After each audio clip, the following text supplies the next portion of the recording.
Welcome to Hacking the Self. I'm Adrian Baker, and today's part 2 of my conversation with Roger Drummer on what is Chinese medicine. If you missed the first part of that conversation, you might want to go back and check that out. It is helpful introductory knowledge, and we do talk about Roger's really chief offerings, which are Tianqi and Inner Peace, which are two amazing formulas which are designed to reduce stress. And he also gives a one-on-one on kind of what is Chinese herbalism. But if you're new to the podcast and you want to dive straight in, that's okay too. You can always go back and listen to the first episode later. So I want to thank you for listening. And before I pan to the conversation, I would encourage people, if they enjoy my conversation with Roger, and if they're looking for something to help them with chronic stress, if they just feel stressed out with their jobs, their lifestyle, and they're looking for something healthier than reaching for another glass of alcohol, I would strongly encourage you to check out Tianqi and Inner Peace. And even if you're already doing a lot of things right for stress reduction, trying to live a balanced life, eating right, exercising, I was already doing all those things. And I also introduced Tianqi and Inner Peace. And it has definitely been a very welcome addition to the variety of strategies that I use just to feel great and to try to optimize my physical and mental health. And Roger really lays out the case in that first episode. And we talk about more today on why someone would want to really supplement, the argument for sort of supplementation from a Chinese perspective. We really dove into that more in the first episode. So if you're interested in hearing that, by all means, go back and check that out. But if you're interested, please do check out Roger's products, which you can find through my website, Adrian Baker Qigong, that's QIGONG.com.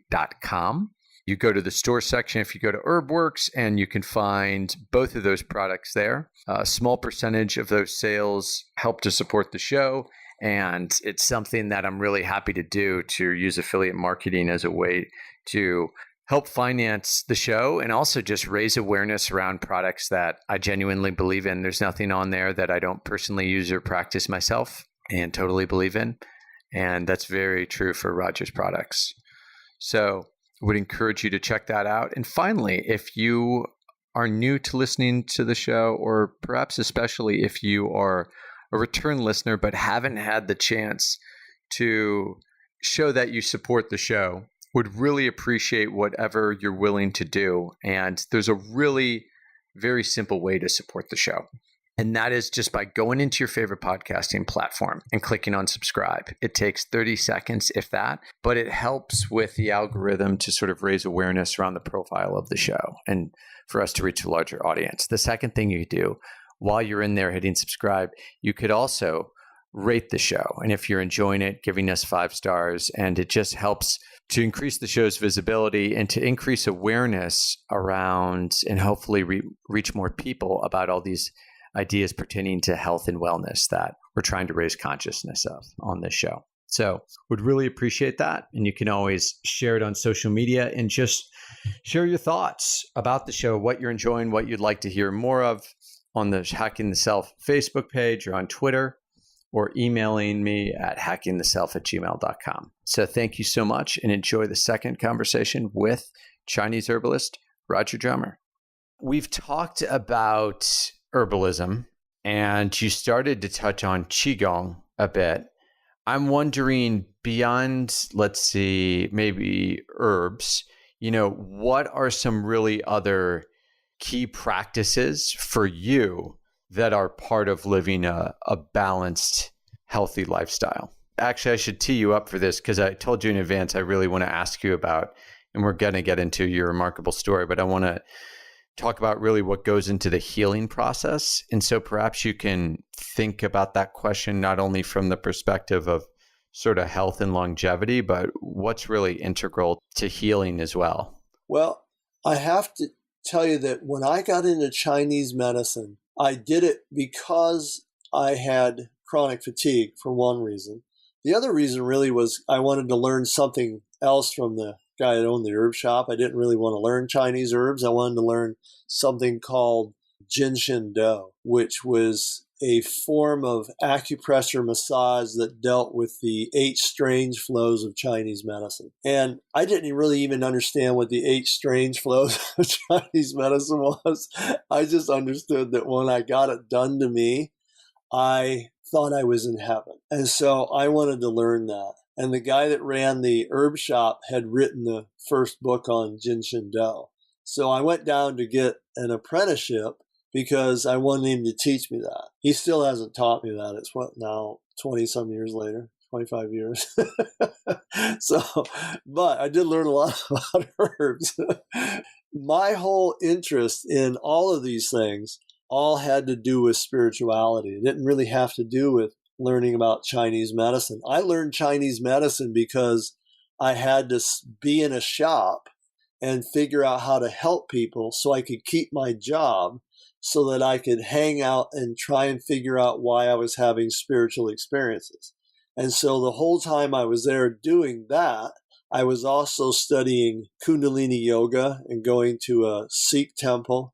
I was also going to weekend seminars with Buddhists and being introduced to that. I was learning all about just about any spiritual practice I could learn about, any type of healing.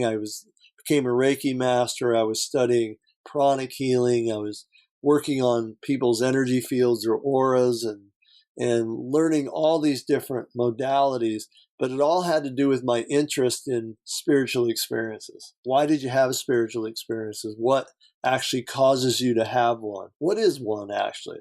And why were certain things happening to me when I took herbs that weren't happening to anybody else? And so that was the whole drive that I had to learn about Chinese herbology. And it's still the focus of everything that I do in Chinese herbology, because I had amazing experiences taking a couple of things when I started doing herbs and accessed a part of myself that I never knew existed, or that I would even have even know at that time that I needed to access, because I didn't know anything about it.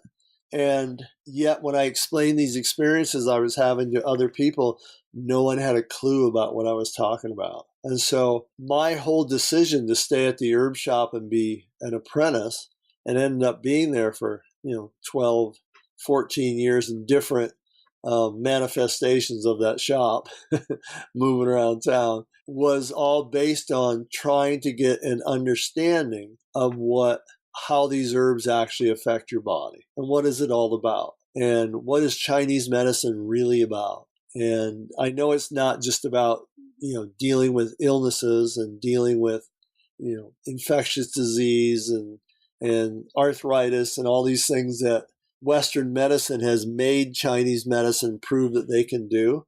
That there's a whole spiritual aspect to Chinese medicine that isn't talked about very much at all. And I think that's because in the West, people don't like to talk about spiritual experiences. They like to say we have a soul and then not investigate it anymore, But Chinese medicine has this whole avenue available to people to go into a deeper study about themselves through the study of energy and how that manifests in your system. And it gave me a way of looking at myself in a much deeper way when I looked at my own health issues. And really, that's what I relied on when I ended up getting cancer, was the fact that I realized I thought I had a spiritual disease, and I had to correct my spirit to heal from it.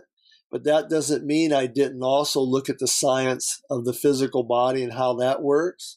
But I knew that just doing that by itself was not going to do it for me. And that's kind of how I separate Chinese medicine and Western medicine.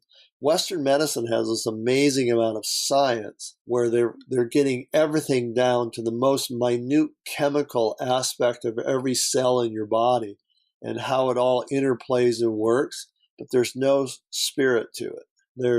You're functioning on this type of level, we'll give you another chemical and try and change that. And this is why, in particular, because I'm talking about cancer of my own thing, is that why we've ended up, I think, with the treatments we have for it now, because they're just poisoning people with treatments. And it works for some people, and a lot of people it doesn't.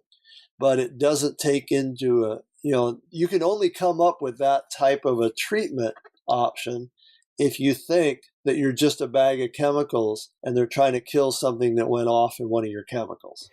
Roger, can you talk about what you mean by when you say the cancer that you had, you believed, and I think still believe, that it was a disease of the spirit? Can you elaborate on that? Yeah. In fact, it wasn't something that I even thought about. When I was told by the doctor that I had cancer and where it was at, my very first thought was it was a spiritual disease, and I had caused it myself through a lack of expression. Okay. And so, and do you still believe that that's what caused it? Oh yeah, I totally believe it, and I'm still trying to correct it. Even though I don't have cancer now for 2.5 years, it's still a problem I'm trying to correct, because because of the my whole personality and the things that happened to me when I was a child, and how you come in with your own programs and stuff.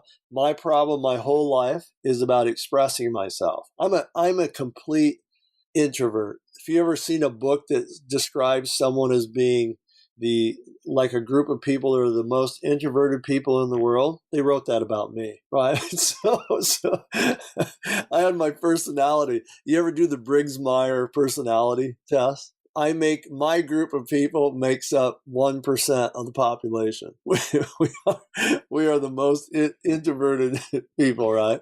So my whole life has been about not expressing things, right, and being shy and reserved. And a lot of times, I don't feel bad about it.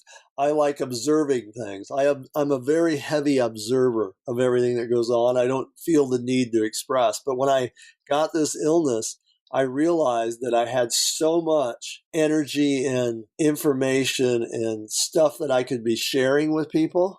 And it was my life purpose to do that, and I wasn't fulfilling it. And that had caused a hole in my energy field that had to do with right where I had my cancer. So that whole bladder cancer is right below your navel there. That whole area has to do with second chakra expression, putting yourself out into the world. And I wasn't fully engaged doing that. And I knew that I was holding back a lot of who I was to people, because I'm being heavily introverted. I'm also like a chameleon. I can sit down with a group of guys and have a beer and talk football for hours, and walk into the next room and sit down and have a sparkling water and talk about your energy body for hours. I can walk the same person, different group of people, right? I can move widely around, between different subjects so easily, because of I just have a lot of experience with it. But I keep that part of myself almost hidden from most people. Most people I know don't even have a clue that I have a spiritual life, because I'm just quiet about it, and I'm very reserved about it, and I'm an introvert, right? But if someone actually asked me a sincere question, I just start talking. I have to be prompted. I'm one of those people who has to be prompted to do anything. You know what I mean? So I realized when I had this cancer that had to do with that energy spot in my body. And I've known for years that spot in my energy field has been deficient for, decades. It's always been my problem. With most introverts, maybe it's the same with all of them. But that's one of my things. And so I realized that when I started my program to get over my cancer, I had a herb program, take care of my physical body, and to work on, anti-inflammatory markers that fuel cancer cell production. They also dealt with stem cell, killing cancer stem cells, circulating tumor cells, because I had a biopsy which scraped my tumors and releases cells around your system. But then I also had a dietary change. But then I also changed my meditation to deal with what I perceived was lacking in how I looked at things and how I expressed myself. And I knew that because of, I find that, just between you and I find that Taoism is very similar to quantum physics, theoretical quantum physics, right? I think there's a great relationship between that. And I think that if people keep studying theoretical quantum physics, they're going to find out that it's all about Taoism and meditation. I think that what they're going to find out is what the Taoist monks were talking about 3,000 years ago, and the monks from India were talking about, and the Buddhists up in Tibet, what they're talking about all the time makes perfect sense if you stick it into theoretical quantum physics, right? And so when I sat down to do my meditation program, I looked at, and this has always been fascinating to me because, I was born Catholic, just so you know. And in Catholicism and in Christianity, you're always told that you have a soul, and that's about it. They don't really go into anything about what it is, how it functions, what it has, what does it have, to do with anything, right? But you have one, right? And I have always wondered why, if you have something like that, or let's say there's a being that we call God, and if God gave you a soul, why wouldn't you have the ability to understand what that meant and how that actually works with your physical body? And why don't we know as much about that as we do cellular biology? Why is that so different that we can't look into that in a way and understand it and actually utilize it for our own personal health? Why can't we? Because we don't see it under a microscope, and because we don't know enough people that actually write about that. And when we read about it, we always think it has to be hokey or something. So, in my own research, which, because my whole life is about my spirituality, I've looked into that for years, and in a lot of teachings out of India and Eastern teachings, they talk about how your body is actually a function, or your soul has a function of 5 different layers. And in other words, we exist on a soul level in 5 different dimensions, right? Your physical body is just one dimension of those dimensions, right? And outside of that, we have another energy field, which they're actually talking about a lot now in quantum physics. They call it, the vital field. The vital field is the blueprint for how your physical body works. And this is interesting in connection to Chinese medicine, because according to this theory, your vital field is really where meridians exist. They don't really, you ever read any of that science where they can't actually find a meridian on somebody's body, right? Well, the theory is that it exists. It's part of the blueprint that surrounds your physical body. And this blueprint is something you're born with. And in basically every cell in your body has a set of instructions in this energy field for how it's actually supposed to work. I just came across a book that sounds really similar to this idea. I'm trying to remember the name. It's something like the shock in the system or something like that, how Western medicine proves acupuncture works or something like that. I'll get the exact name for you. Well, there's a really good book. I think it's called The Quantum Doctor by Amit Goswami, that goes a little bit into depth about the energy fields. But they're talking about, there's another guy that coined the term morphogenic field, and that's another name for this field that's around you. And he claims that there's a morphogenic field for everything that exists in nature. How does an acorn know how big it's supposed to grow? There's an energy field that directs everything about that through its whole lifetime. It follows the pattern, right? Everything in nature follows the pattern. So human beings are the same way. That original cell that started out as one cell, and everything just keeps moving out and growing and growing and growing until you become a human being. And that one cell moves up and becomes the top of your brain stem there. And everything moves out from that. Well, that blueprint is what tells every cell when it's supposed to differentiate into an organ, an eyeball, a toenail, whatever it's supposed to do, right? So this is the vital field around you. And the next field after that is your mental emotional field. And this is a very important thing, because your mental emotional field is where you store all your mental pain and your hurts and all the things that happen to you in your life.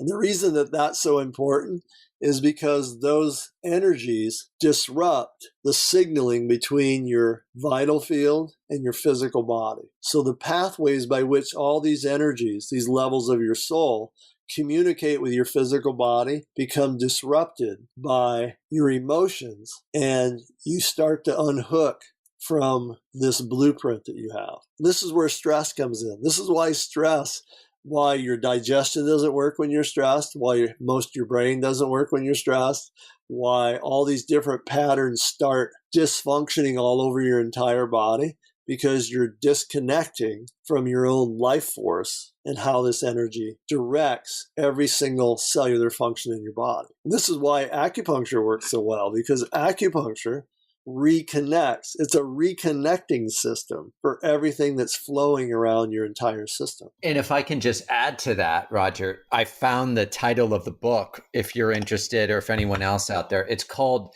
The Spark in the Machine, How Acupuncture Explains the Mysteries of Western Medicine.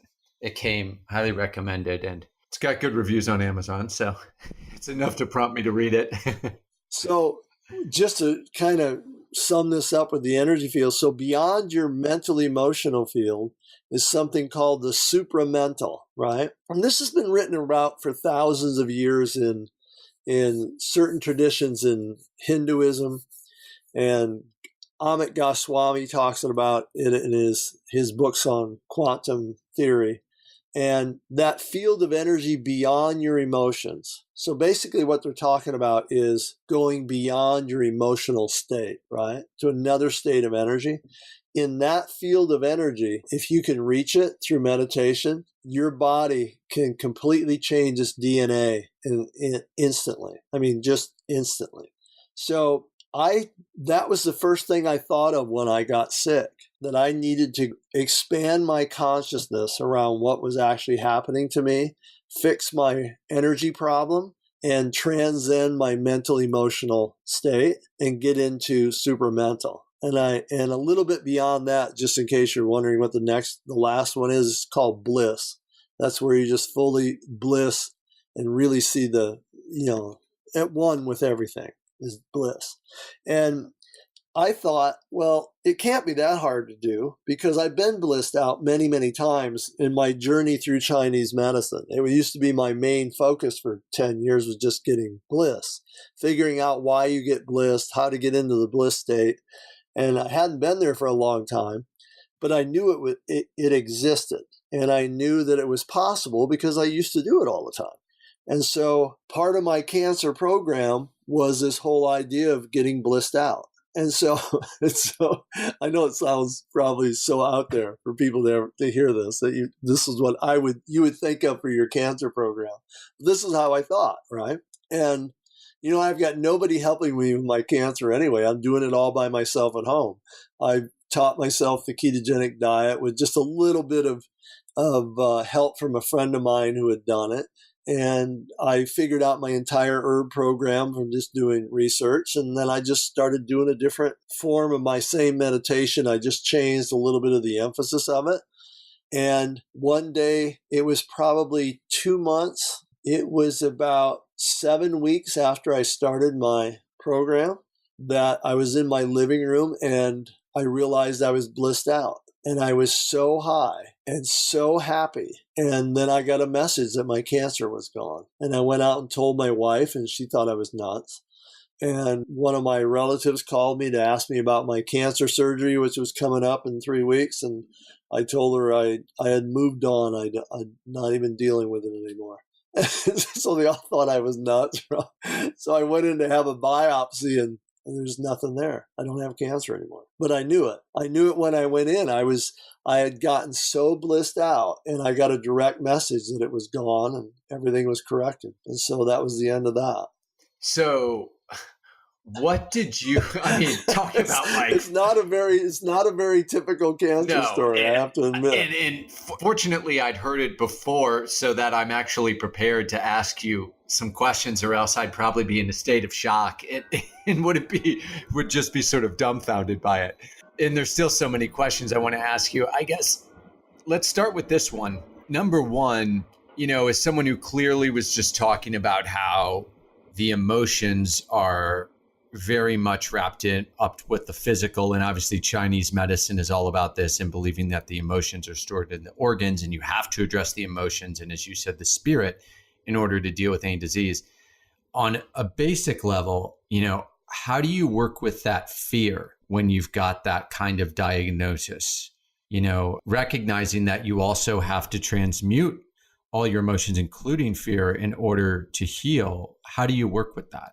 Well, you know what happened to me, which was, I still look back at it and almost want to laugh because I also have a weird sense of humor, but I got my diagnosis and I was so blown away that I went home, and it was about at least 2 to 3 weeks. I don't have an exact time. It was probably closer to 3 weeks that I was just stunned, just literally stunned. I had no, sitting there, what am I going to do? Because, I was told that there's only one treatment. I had to have my bladder removed.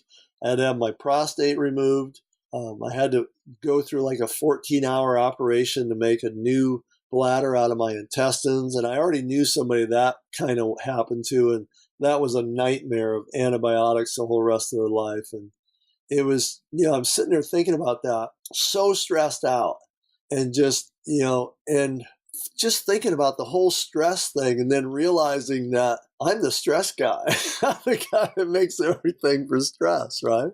And when I realized that, I almost laughed out loud in my living room because I said I needed something for stress, and it's sitting right in my kitchen. I have bottles of Inner Peace sitting all over the place, right?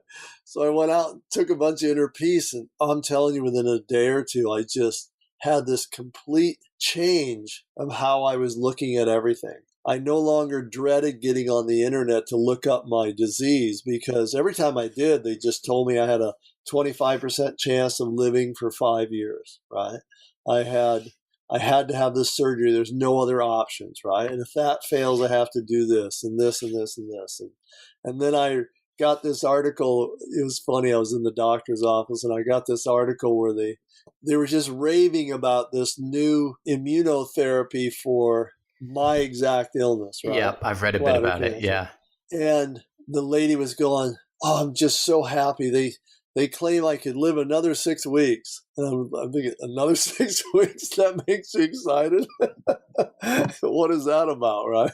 And then it was just so happened that they were running these articles in the New York Times about people with stage 3 bladder cancer, what I had. And all 3 of them were so excited about this new therapy, and it was only going to cost them $75,000 to $100,000, and then they showed pictures of them sitting there in their hospital bed, wired up to these machines, drinking soda pop, right? I thought, God, there's just something wrong with this whole idea, right? But when I started taking, the thing that really helped me, besides Inner Peace, was Inner Peace changed my brain. I actually got over the dread in a couple of days of taking a lot of Inner Peace. Can I ask what kind of dosage you were taking? I was taking 4 or 5 caps at a time, probably 3 times a day for the first few weeks. Okay. And, it just kind of really flipped things for me. But what really happened, which was just as important, was that because when my brain flipped, I started to really research my own thing. And I realized that I just love researching herbs for weird, obscure things, right? And I hadn't been doing that much of it recently. And now I'm researching all these articles about herbs that kill cancer stem cells, and herbs that do this, and herbs for circulating tumor cells. And I just got really excited. It was so much fun. This friend of mine who had used the ketogenic diet, and he had told me about it 6 months before that. And I thought, I'm not going to eat that strict. Come on. It's too strict for me. I'm happy with my diet. I'm perfectly healthy. And then I got cancer. And so he helped me just get started. Within a couple of days, I was in medical ketosis. It didn't take me very long to do it at all because I was driven to do it, right? And I had Inner Peace, which I'm telling you, when you can control your stress hormone, you can control your blood sugar. And if you can control your anxiety, you have to control your anxiety or you won't be able to control your blood sugar. And so the combination of that and the fact that now I was getting all this new research on all these herbs and starting to take a whole bunch of herbs I hadn't taken in a long time or ever before, and putting this program together for myself and putting them in all these baggies and creating all this stuff, I realized one day I was just having a lot of fun. It was actually fun to me to do, and doing my ketones and stuff every day. Because if you're really in medical ketosis, you got to have a machine to, just like a diabetic, to measure your blood. And you want to have a certain level of ketones, a certain level of glucose, and then you divide the two and you get into this ratio of something called the glucose ketone index. And it's got to be at a certain number to know that you're in medical ketosis. And I was in medical ketosis almost all the time. And it was so exciting to me. It sounds like the kind of thing Ben Greenfield's doing for fun. Oh yeah, this is what. So I'm puncturing this, and my numbers. Oh my God, I'd wake up in the morning and go, God, another day I get to starve my cancer. This is just too much fun. I'd run down and do my numbers, and I'd drink this stuff and take these herbs, and my numbers were just. I'm going, oh my God, this is so much fun. I know I'm killing it. I know it's just because the theory is, if a cancer cell can only eat fermented sugar. So if you remove the food source from it, it really doesn't have a lot of options. It's crippled, energetically. Cancer cell not only can only eat fermented sugar, but it requires something like 18 times more sugar than a normal cell. So if you're starving it, it really has a hard time doing anything. And so I'd wake up and I was starving it, and it just made me happy. Knowing you're killing it off. Yeah, and then the 1st of September, I think it was right around the 1st of September, about 3 weeks before my next biopsy, because they kept really trying to rush me to get it done so they could do the surgery because, I waited too long. They had done the first biopsy, which means they scraped my tumors, which kicks them up and kind of makes them angry, and you kind of disturb everything. You want to get it out of your system. And so, I put it off. And so I finally went in. But 3 weeks before I went in, I told my wife, I don't have it anymore. I'm not. When she dropped me off the hospital, she goes, are you scared? I said, no, I feel great. I said, I don't have cancer. It's just I'm just going through the paces here to make everybody happy. So let me ask you this. What were your really big takeaways from this whole process about what healing is? How did your perspective on that question change? Well, healing, this is, since you asked, and I've written a little bit about this, but this is why I consider Chinese medicine a superior medicine to Western medicine, right? Now, I'm sure there's going to be some doctors that listen to this that want to kill me for saying that, but it doesn't mean that I would say, my preferred choice of treating everything is Chinese medicine. No, it doesn't mean that. I think Western medicine has so much mind-blowing stuff going on in it. Even though they get certain things wrong, they get stuck in patterns and they don't see past it for a while. But the amount of science that goes into Western medicine is mind-blowing, right? And it's really exciting to research that and look at it. But I feel that Chinese medicine is superior because it has an aspect to it that's all about healing. It has an aspect to it that's all about your spirit or your Shen. And even though I referred back to it as I was talking about layers of the soul earlier, well, in Chinese medicine, they just talk about your Shen. And really, your Shen is about your soul. And it's just different terminology between different cultures and different things. But they have this built into Chinese medicine, that there's a Shen aspect.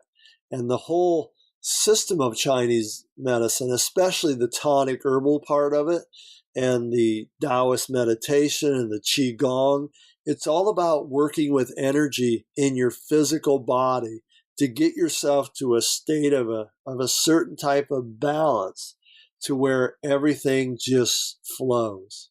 And then in that flow and in that positioning is where all healing and potential is met. All your healing potential is in that state of being, right? And it's possible through meditation, qigong, spiritual practices, whatever those spiritual practices are.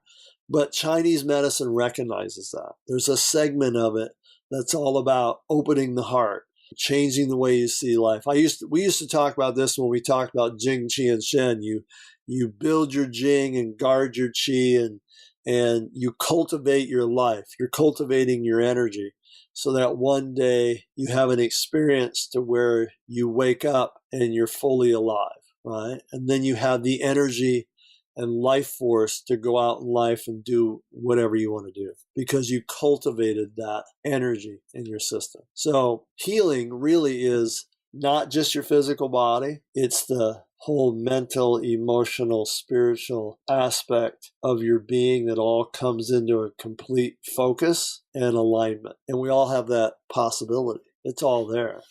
So I want to build on what you said, and I want to make some connections across different cultures and disciplines and try to sort of get at some of the bigger insights, right? The wisdom that sort of goes across different time and place and things like that. Because I think one thing that's so integral to this whole process that I've started to realize over the last few years, and it's been through a number of modalities. It was, yoga brought me to Qigong. And then also there was an experience I had on my yoga trip that wanted me to go down to Peru and work with ayahuasca. And then actually when I was working with peyote this last summer, and I think there's an interesting connection here I want to ask you about in terms of herbalism and sort of psychoactive plants as well, and sort of the connection that all these different cultures around the world, have really used in some sense or another. And I think one key, the sort of unnamed thing here that's underlying everything, the whole healing process is it's nature, right? Nature is the healing process. All of this comes from nature. The herbs come from nature. And I was thinking about this as I was, working with peyote over the summer. And in the mornings, I would be doing my Qigong, which is Hua Tua's 5 animal frolics. And I was thinking, this is a deeply shamanic practice. And I was just relating to it in an entirely different way. And I think so many of our diseases in the West are fundamentally rooted in our disconnection from nature. And the healing process is about returning to nature, not only the herbs we put in our body, but just all the different ways that we can, spend time in nature and serve nature. And that's the problem with Western civilization is we thought nature was there to serve us, and it's the other way around. We're there to serve nature. Right. One of the most influential books I ever read when I was first starting in herbalism, and it's kind of funny that I say this because when I read it, I didn't understand most of the book, but it had a chapter in the book. And it was written by Diane Connolly, who started a 5-element Chinese medicine school in, I think, Baltimore, Maryland. And it was the idea that all sickness is homesickness. It's a signal to your body to come home to itself because you put so much of your life is outside of yourself, dealing with things that have nothing to do with who you are or who you are internally. And so you get an illness to start paying attention to yourself. So all sickness is homesickness.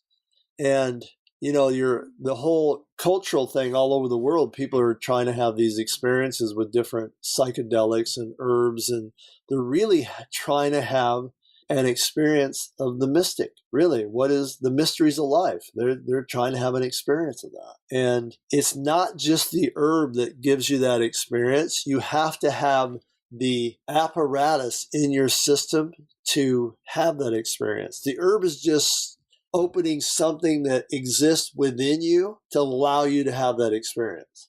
It's totally clear, and it maps onto what a lot of people, like, for example, who research psychedelics, people like Dennis McKenna would say is, if you look at the molecules, look at how the molecules interact with your brain. It's not bringing in some foreign entity. It's in a way igniting the chemistry of your brain. I mean, the most extreme example would be ayahuasca, because DMT is found endogenously in your body already. And if you look at something like psilocybin, the molecular structure of psilocybin is incredibly similar to a serotonin molecule, which is perhaps no wonder why it is effective antidepressant. Right. Yeah. Well, when I was apprenticing and I started, I'd been at the shop for probably, 3 or 4 months as an apprentice. And I was actually getting ready to leave and quit, right? Because I thought it was fun. I had had a series, probably at that time, I'd had about 8 crying dreams. I started out having flying dreams, taking asparagus root. I was chewing asparagus root, these pieces that were about the size of your index finger. And I'd started out having 2 or 3 flying dreams, and then they went into crying dreams.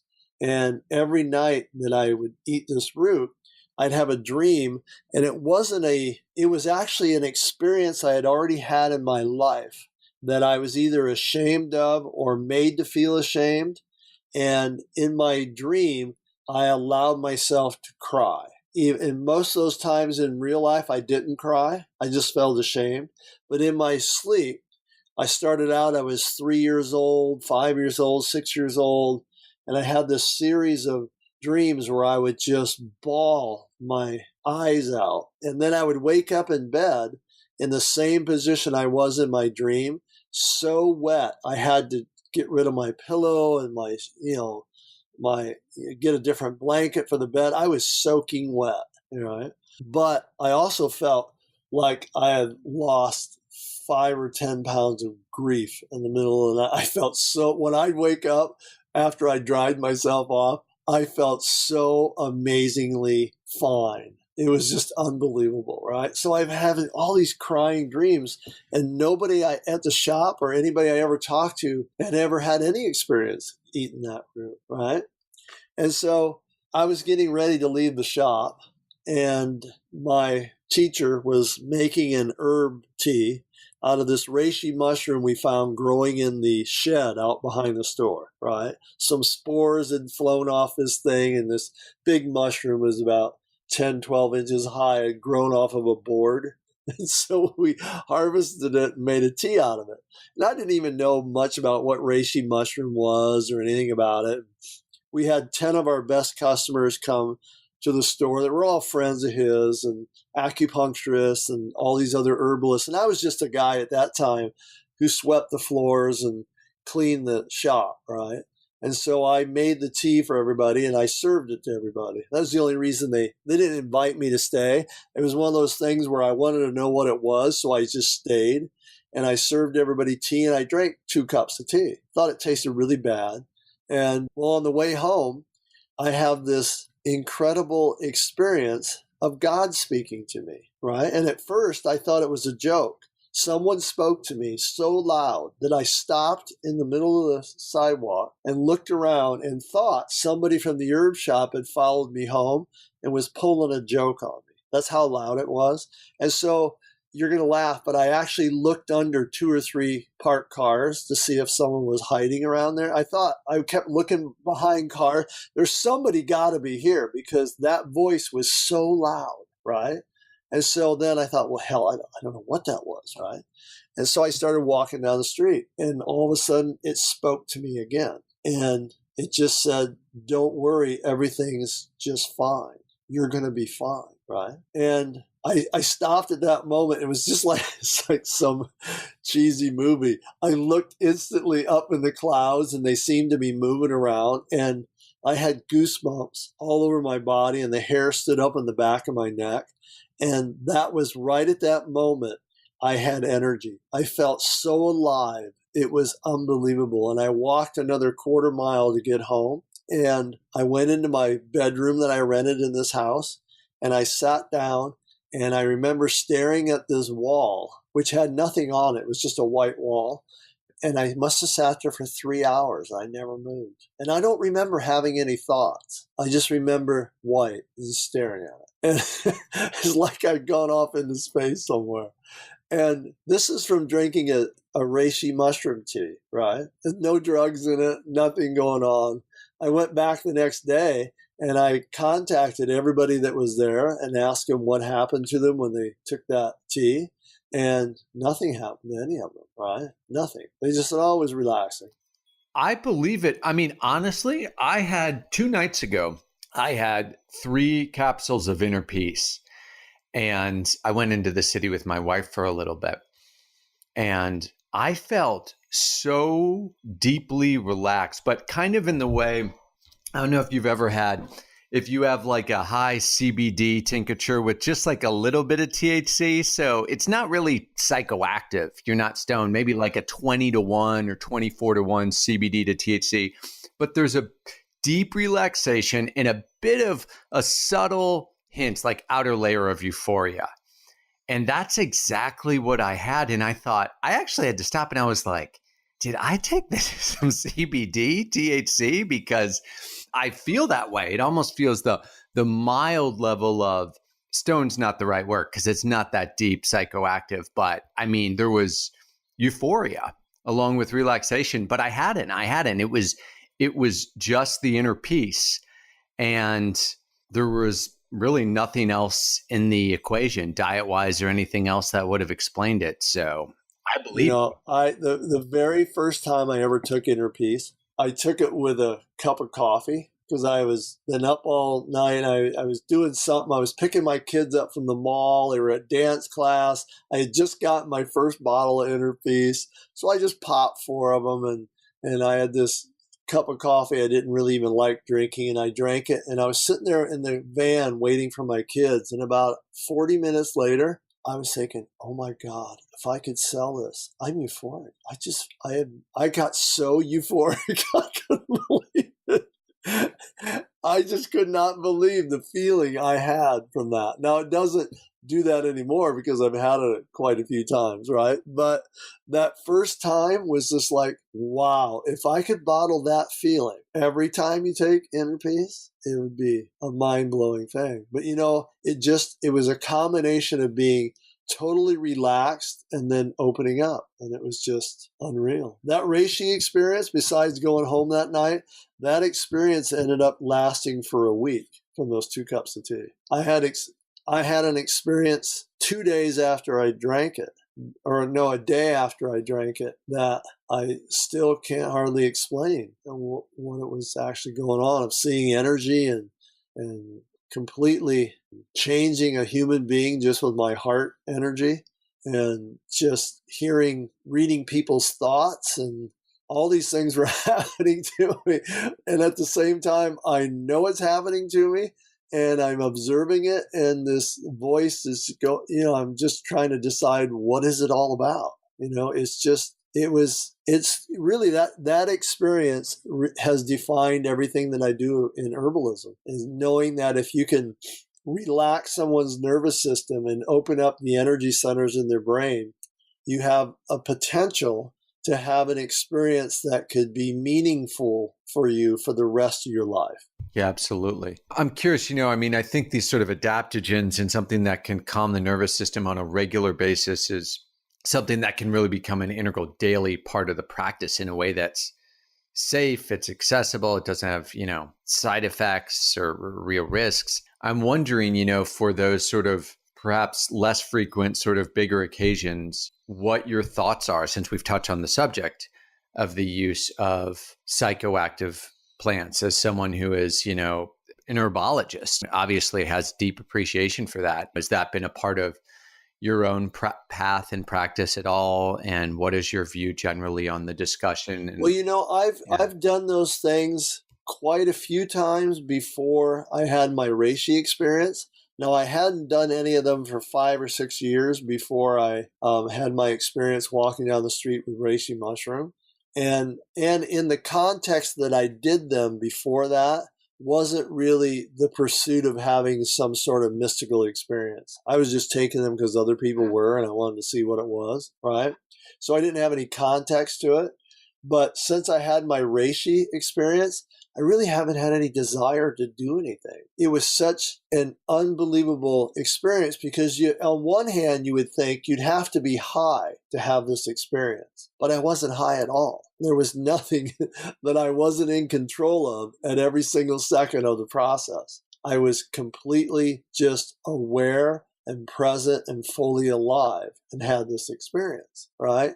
So I honestly think that I have nothing against people trying to have experiences with ayahuasca and mushrooms or peyote or whatever they want, but I think they should do it in a context that they want to learn something and have a learning experience from it. And so it should probably be done in the context of some sort of ceremony and somebody leading the process, so it becomes something that you integrate and learn from, as opposed to popping some peyote and watching the Super Bowl.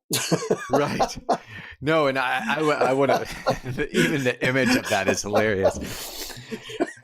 I want to resoundingly agree and just say, your intention is crucial. It's actually been a big part of this podcast, is trying to sort of emphasize that message for people, and also respect for people. It returns to the back to nature theme. People were using these in a specific context in which they had a deep connection with nature. They understood how to use these plants, and the plants were about deepening their own connection to nature, and they were healing in part because they were deepening that connection. So I totally agree with you. This isn't something to just sort of pop and do casually. That's one of the beautiful things about magic mushrooms, is that for a lot of people that do those things, it's the first time they ever experience themselves as having energy. They see energy a bit. They see energy. They feel it move. They have an awareness of energy fields.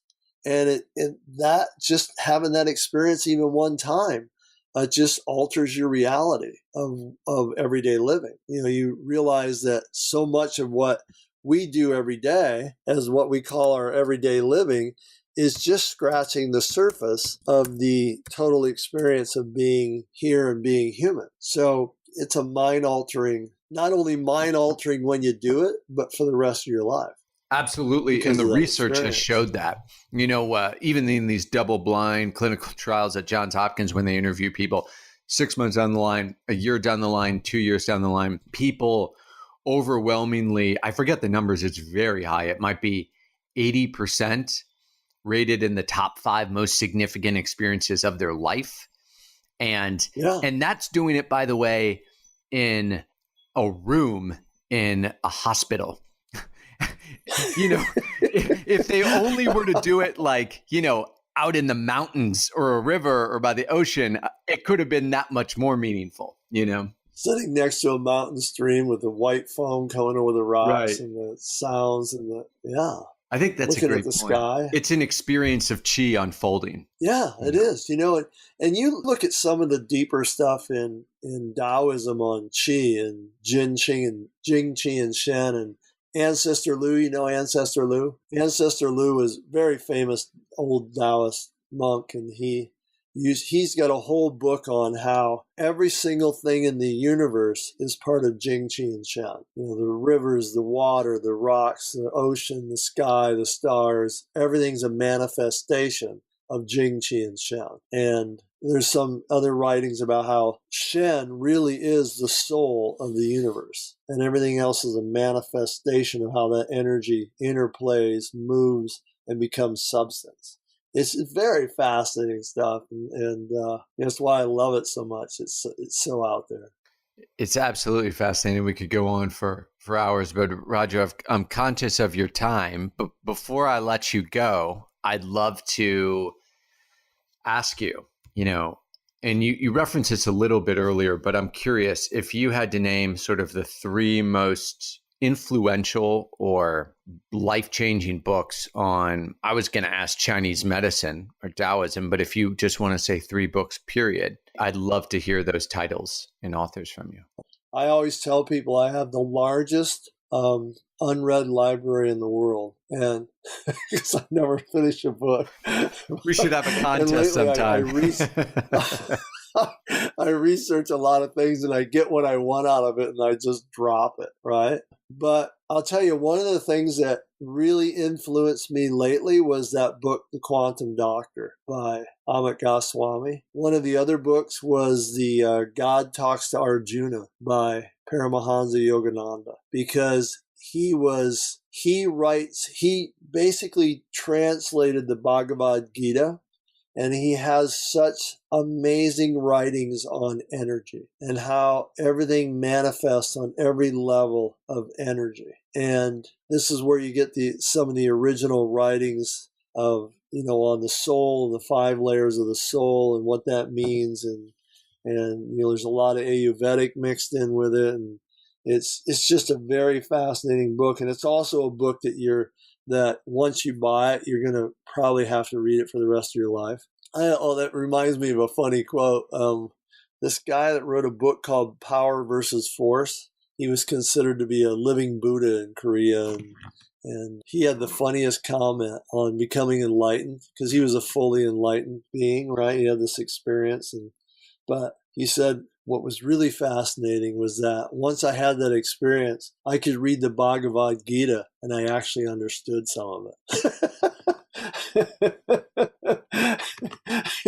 And then probably one of the other books had something to do with Taoism. I love the Secret of the Golden Flower. And there's certain books in Taoism that I absolutely love and still don't fully understand half of what the book's about. But it fascinates me so much because I know that it's really speaking to me on some level. And so that would probably be it for me. Okay, cool. Well, Roger, the thing about Amit Goswami's book is that it puts in layman's terms through because he writes, he's basically all about quantum physics. And I think he wrote the original textbook on quantum physics that's still used in universities. But he's taken this whole concept of the Gita and the soul and breaking it down in terms of energetics and quantum physics and how it all works with medicine. And